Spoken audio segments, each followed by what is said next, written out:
Hi guys, here from Paxa Ljubljana, this time again from my car here. I'm in Sarajevo. I'm leaving now this wonderful country, and actually not leaving the wonderful city, yeah, because I'm heading now towards the east because it's a part of this country which I do not know up to now so well, and it's very important part. I've been to Bosnia and to Banja Luka, to Sarajevo. And in my discovery tour of Bosnia, Bosnian history, Bosnian future in NATO and EU, I want to discover now the east, because I've shown you already the south, called Herzegovina. I've shown you the Krajina part. I don't know very well actually some parts in the west as well. That will be for the future. I've seen now some parts of Sarajevo. Of course, it's a big city and it's a real metropolis and it's a wonderful place, and there will be much more to be seen. But now I would like to show and learn also for myself on this 11th of July, on this important week where you have the Srebrenica Memorial and you have the 12th of July, an important day in the Orthodox world, and I want to celebrate that. And the 13th of July, obviously the Independence Day of the Berlin Congress 1878, where Montenegro got the independence and where Serbia got the independence, and we had all these important independence celebrations on the 13th of July. So that is a very important sequence of events, and obviously we have to now work closely together to celebrate the European Union and its wisdom to invite all these countries in the European Union, and first in NATO, obviously. Peace in the Balkans is depending on American power. We just passed the American embassy somewhere here, and here we will go. I will go in the city. I will show you that part. I think here somewhere was the embassy already, or have I missed it?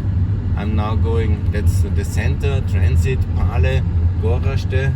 I think I will try to go into that direction now. I think I have shown you enough. Here's now transit, that's my plan. And I will go to the east. I think I will miss some of the buildings I just promised you, but I've shown you much of the center. I want now to go transit Istok, yeah, that's my right way.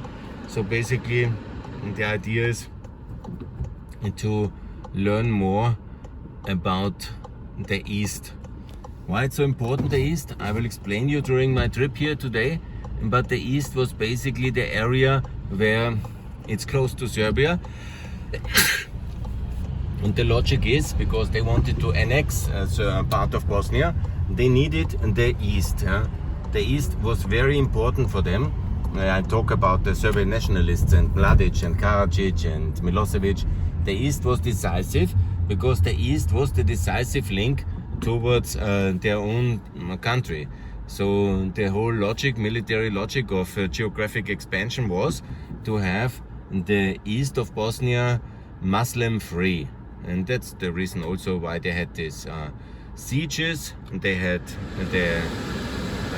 they wanted to either move them away, that expel them, or kill them. Ultimately, when they managed first only to siege them, and they didn't go away, and they felt they will lose, and they started then with full level of genocide.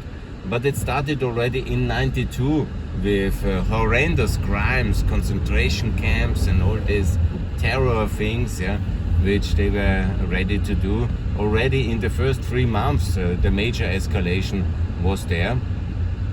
And this is what I want to show you today, because it's not that they were basically suddenly doing genocidal things. No, this was from day one.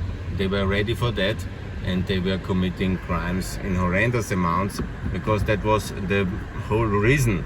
They started with ethnic cleansing along the Drin River already from April 92 onwards. Yeah? So anybody who says, oh, we were suddenly surprised there was genocide happening and we didn't know, Srebrenica was a big surprise for us, because we didn't know exactly what was happening, and so we were completely surprised by the events, and we didn't know that Mariupol will be in danger. We didn't know, because I'm talking also about Ukraine today, because we cannot just talk about Serbia. We must talk also about Ukraine, no doubt about that one. And we have to find the right place here now, and I have to find the right. Now I will show you a bit the hills. That's Sarajevo from the top, and I have here wonderful experience. This is really very beautiful, and here I will show you the road up. There was of course this Olympics. The Olympics were insofar important. They were in Sarajevo in Bosnia, but of course they were the ultimate straw that broke the camel's back, because this country was already in such a debt level by America basically, and by the West, mainly America, that it was then added this Olympics with all its investment costs. And of course Tito was dead, and the situation was so that Gorbachev came to power, and the oil glut was bankrupting because of the Afghanistan war. The Arabs were so angry that they basically collapsed the energy price in order to undermine the Soviet Union, and they basically led to the fiscal collapse of the Soviet Union, which led then to Gorbachev's election, and not election, appointment.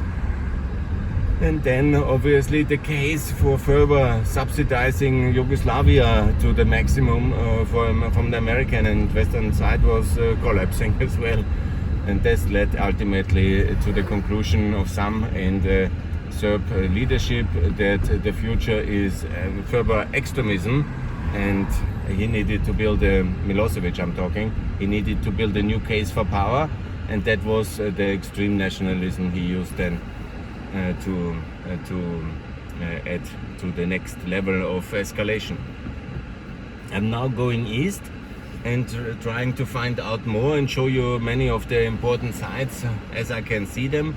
Some of the beautiful sites I think very interesting, and I hope that it will be interesting for my viewers here to learn about Bosnia.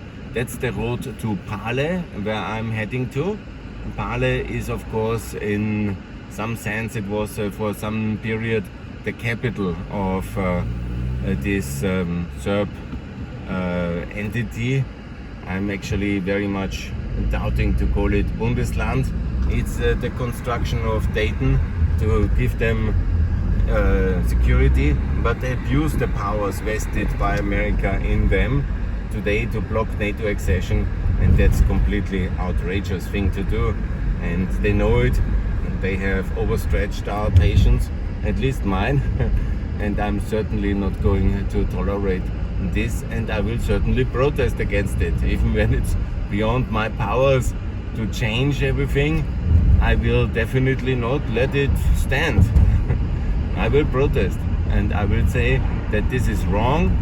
We gave them minority protection status not to block their future of Bosnia in all aspects, because that's what they're doing. That's a complete abuse of minority rights, and that's completely, utterly unacceptable. And now I'm heading towards the mountains here. That's of course beautiful Sarajevo from the top. I will try to find a good viewpoint to make a stop to show you that one, but I want to give you some of the driving impressions.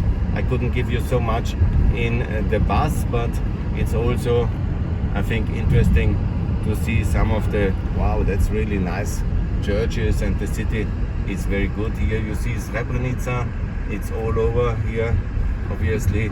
Then you have the road to Gorazde, and that's actually my aim today, because I want to show you Gorazde. Gorazde is a bit forgotten. It was also sieged since day one when they started, and it was a terrible thing to do. And here, that's Sarajevo from the top. I will try to show you it in a kind of viewpoint from one of the shelling sites, when the Serbs have used these positions to destroy the city systematically and subdue it, siege it, like in the Middle Ages. And we as the West, the organized West, to our great shame, for so many years we simply watched. This was enormous crime of neglect by the West, and that's also very much the responsibility why it all happened, yeah? The genocide. Because we always have to remember it was not spontaneous genocide. Yeah? They planned it, we knew it, we didn't stop it, and there was Western military officers. UK and not the British were good, yeah. The British American are good, yeah. But the Dutch, the same people who always block visa liberalization for Kosovo, they who tell us what to do in the European Union with this Moraline kind of sour kind of knowledge about everything, and they block Balkan accession mainly because their eternal shame, because their officers, led by their appeasement politicians, let the 8,000 people be killed because they were not ready to defend them. Others were, the Ukrainians, yes, the Americans, yes, yeah. So it's not automatically that we have this kind of very good maneuver. You have to be a bit careful here, but good. That's driving and talking is not road safety. I don't recommend it for anybody, but a really crazy podcaster from Austria. It's maybe not the wisest thing to do. I will try to be as careful as I can, but I want to show you the city and I want to show you the road conditions, because I want to bring a lot of people to come to make holidays in the Balkans. It's absolutely possible to do it with your own car. It's absolutely possible to rent a car here. It's absolutely possible to enjoy it, to show it to your children. I did it as well. That's why I learned about this place, and I knew it before once, but I learned systematically because I made a tour here and I loved it. It was a very nice thing to do with my children, and I loved that and I recommend it. And I will try to find a spot where to park. That's obviously not always so easy. Where's the right viewpoint? Yeah, that's very good. Above Sarajevo I'm now, and I like that. How to find a good viewpoint is not so easy, but I will do it.